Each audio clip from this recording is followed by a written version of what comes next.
अब तुम चिंता मत करो कि लोक में क्या कहा जाएगा तुम्हें। कई बार उपासक इसमें फंस जाता है, इसीलिए न लाज तीन लोकन की, न वेद को कहो करे, न शंख भूत प्रेत की, न देव जच्छते डरे, सुने न कान और की, द्रवय न और इच्छना। तभी प्रेम लक्षणा भक्ति का जागृत होने का भाव आता है हृदय में। जब लोक धर्म का, लोक में हमारा उपहास हो रहा है, लोक में हमारी निंदा हो रही, अगर ये चुभ रहा है हृदय में, तो फिर भगवत मार्ग बाधित हो जाएगा। साधो निंदक मित्र हमारा, महापुरुषों ने कहा कि निंदा करने वाला हमारा मित्र है, जो बिना प्रयास के हमारे पापों को अपनी जबान से निंदा करके धुल रहा है, वो स्वस्थ रहे, स्वस्थ होकर हमारी छोटी छोटी बातों को पकड़कर खूब निंदा करे, जिससे हमारा भगवत मार्ग प्रशस्त और प्रकाशित हो जाता है, भगवत मार्ग पुष्ट और प्रकाशित हो जाता है। इसलिए क्यों तुम वृथा लोक चिंता करते हो? ये हजारों चिंताएं क्यों पाले हुई हो? छोड़ दो ना प्रभु के ऊपर। बड़ा सुख मिलता है जब प्रभु के ऊपर छोड़ दो। अपने ऊपर जब चिंता करने लगो तो बड़ी परेशानी उत्पन्न होती है, कैसे करेंगे, क्या करेंगे, क्या होगा। और जब प्रभु के ऊपर छोड़ दो तो सब मंगल होगा। मंगल भवन है, वो मंगल ही करेंगे। अमंगल दिखाई दे रहा है, परिणाम उसका बड़ा मंगल होगा। ये जो शास्त्रों चिंताएं लिए बैठे हैं अपने लोग, इसीलिए भजन में तारतम्य नहीं होता। कभी लीला में डूब रहे, कभी नाम जप में डूब रहे, कभी सेवा में, ये तारतम्य नहीं। कभी प्रपंच की बातें, कभी प्रतिष्ठा का चिंतन, कभी नाना प्रकार के मान सम्मान का चिंतन, ये घुसने ना पावे हृदय में। बहुत सावधान रहना चाहिए साधक को। ऐसी बातें देखो मत, ऐसी बातें सुनो मत जिससे तुम्हारा हृदय उद्विग्न होकर प्रभु का चिंतन छोड़ दे। जिन्होंने अपने आप को प्रभु के भरोसे कर दिया वो बेपरवाह हो गए। कर दो भरोसे में। एक एक क्षण बहुत सुंदर ढंग से व्यतीत होता है जो प्रभु के भरोसे होता है। और ऐसे एक एक क्षण जलते रहोगे, चिंता, शोक, भय, अरे अब क्या होगा, ऐसा क्या होगा, कैसे करूं, नाना प्रकार की चिंताएं। अपने आप को प्रभु के चरणों में समर्पित कर दो। तुम्हें कुछ नहीं करना पड़ेगा, सब वो करवा लेंगे आपसे। जो आपके लिए मंगल है वो सब करवा लेंगे। तुम शांत होकर प्रभु के चरणों का आश्रय ले लो। जो कर्तव्य कर्म है उसे करो।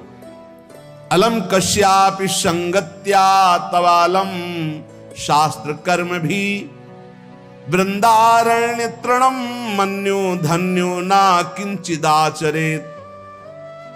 तुम किसी और का संग मत करो, क्योंकि अगर और का संग करोगे तो तुम्हारी बुद्धि में व्यभिचार दोष हो जाएगा। भक्ति में भी व्यभिचार दोष होता है। अपने इष्ट से अलग चिंतन होना ये व्यभिचार दोष है। अलम कश्यापि संगत्या, किसी का भी ऐसा संग मत करो जो श्यामा श्याम के सुमिरन में बाधा पहुंचा दे। प्रिया प्रीतम की चिंतन वृत्ति हट जाए और अपनी चिंतन वृत्ति जागृत हो जाए, या किसी व्यक्ति की चिंतन वृत्ति, ये बहुत बड़ी हानि है। और आगे कह तवालम शास्त्र कर्म भी, तुम शास्त्र कर्म की भी अब चिंता मत करो। क्यों? शास्त्र कर्म की क्यों ना करो? क्योंकि कर्म करते करते अनंत जन्म हो गए, फिर भी हमारा उद्धार नहीं हुआ। अब क्या करो? अब भज गोविंदम गोविंदम भज मूढ़ मते। एक ही उपाय है भगवान का भजन। अरे भाई, जब तक तुम धन कमाने लायक हो तभी तुम्हें प्यार मिलेगा इस संसार में। बहुत सुंदर उपदेश है। जब तक तुम धन कमाने लायक हो तभी तुम्हें कहेंगे मेरा पति, मेरा पिता, मेरा भाई, मेरा अमुक अमुक। और जिस दिन तुम धन कमाने लायक नहीं रहोगे उस दिन कोई बात नहीं पूछेगा, पक्की बात है।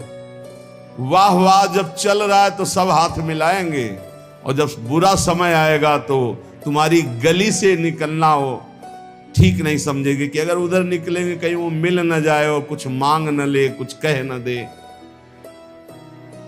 जब तक तुम धन कमाने लायक हो, तुम्हारे पास धन है, तभी तक तेरे को प्यार मिल रहा है संसार से, परिवार से। और जब तू रोगग्रस्त हो जाएगा, जराग्रस्त हो जाएगा, तो कोई भी तेरे से बात नहीं पूछेगा, बात नहीं करेगा। अरे मूढ़, इसलिए तू निरंतर गोविंद का भजन कर ले, गोविंद का भजन कर ले, गोविंद का भजन कर ले। ये आशा परिवार की, भोगों की इतनी सुदृढ़ है आंसी ये कि नहीं कटती है। बूढ़ा हो गया है, त्वचा सब ढीली हो गई, हड्डी हड्डी दिखाई देती है, सिर के बाल सब पक गए, दांत एको नहीं रह गए, लाठी लेके चल रहे, फिर भी वही परिवार की ममता। दरवाजे पे बैठा वही परिवार के विषय में सोचता रहता है। ये नहीं सोच रहा कि मृत्यु नजदीक आ रही, भगवान का भजन कर ले, अपने जीवन को सार्थक कर ले। अरे मूढ़, तू निरंतर गोविंद का भजन कर ले, गोविंद का भजन कर ले, कोई तेरे काम आने वाला नहीं। जब अवस्था ढल जाती है तो काम वेदना अंदर रहती, लेकिन काम क्रीड़ा नहीं हो पाती, जलता रहता है वो वृद्ध। जब जल सूखने लगता है तो जलाशय, जिसमें उसमें जो अंदर होते कछुआ, मछली, मेढक, जो भी जीव, सब व्याकुल होने लगते हैं। क्या जलाशय, जब जल सूख गया, अवस्था निकल गई, तो क्या विकार, काम विकार उसे जलाता रहता है। वो चिंता से जलाशय में डलते रहते हैं कि अब पानी सूखा, मरेंगे। ऐसे ही जब धन नष्ट हो जाता है तो कोई परिवार का मित्र, रिश्ता, नाता कोई निर्वाह नहीं करता। सच्ची हमने देखा है, ये दृश्य देखे हैं। इसी प्रकार अगर तत्व ज्ञान हो गया तो संसार से तुम मुक्त हो जाओगे। इसलिए तत्व ज्ञान प्रदान करने वाले भगवान गोविंद का भजन कर। दिन व्यतीत हुआ, रात आई, रात व्यतीत हुई, प्रातः हुआ, फिर दिन व्यतीत हुआ, फिर सायं आई। तुम्हारी आयु नष्ट हो रही, गए 24 घंटे, अब पता नहीं कितने घंटे, कितने मिनट हैं। शिशिर गई, शिशिर ऋतु, बसंत ऋतु आई, वर्षा आई, ग्रीष्म आई, शरद आई, गए। हर ऋतु 2-2 महीने अपना प्रभाव दिखाकर हमारी 2 महीने की आयु गई। ऋतु गई, दिन गया, रात गया, आयु बीतती चली जा रही है, आशा बढ़ती चली जा रही है। ऐसा मकान बना लेंगे, ऐसा कर लेंगे, ऐसा कर लेंगे। अरे मूढ़, मरने का समय आ रहा है। रोज दिन जा रहा है, रात्रि जा रही, सायं व्यतीत हो रहा, ऋतुएं निकलती चली जा रही हैं। तुम्हें आशा रूपी फांसी ने ऐसा बांध रखा है, इतना कमा लिया, अब इतना कमा लेंगे, इतना कर लिया, वैसा कर लेंगे। ये तुम्हें पता नहीं कि तुम्हें मरना है। तुम्हारी आयु नष्ट होती चली जा रही है। आशा रूपी इस फांसी को काट लो। कैसे? भज गोविंदम, भज गोविंदम, गोविंदम भज मूढ़मते। अरे मूढ़मती, गोविंद का भजन कर ले, गोविंद का भजन कर ले, गोविंद का भजन कर ले। नहीं, मृत्यु के समीप आने पर ये व्याकरण का शब्द डुक्रिंच करने, ये तुम्हारी रक्षा नहीं कर पाएगा। ये व्याकरण, ये पढ़ाई लिखाई, ये तुम्हारी मृत्यु पर विजय प्राप्त नहीं। मृत्यु पर गोविंद गोविंद हरे मुरारे, गोविंद गोविंद मुकुंद कृष्ण, गोविंद गोविंद रथांग पाणे, गोविंद दामोदर माधवेति। ये भगवान नाम ही तुम्हारी रक्षा करेंगे। जिसने गीता जी को पढ़ा, श्रीमद् भागवत गीता जी, कुछ लोग तो इस भेद ही नहीं जान पा रहे हैं कि श्रीमद् भागवत और श्रीमद् भगवत गीता जी अलग है, नहीं जान पाते हैं कई लोगों के ऐसे।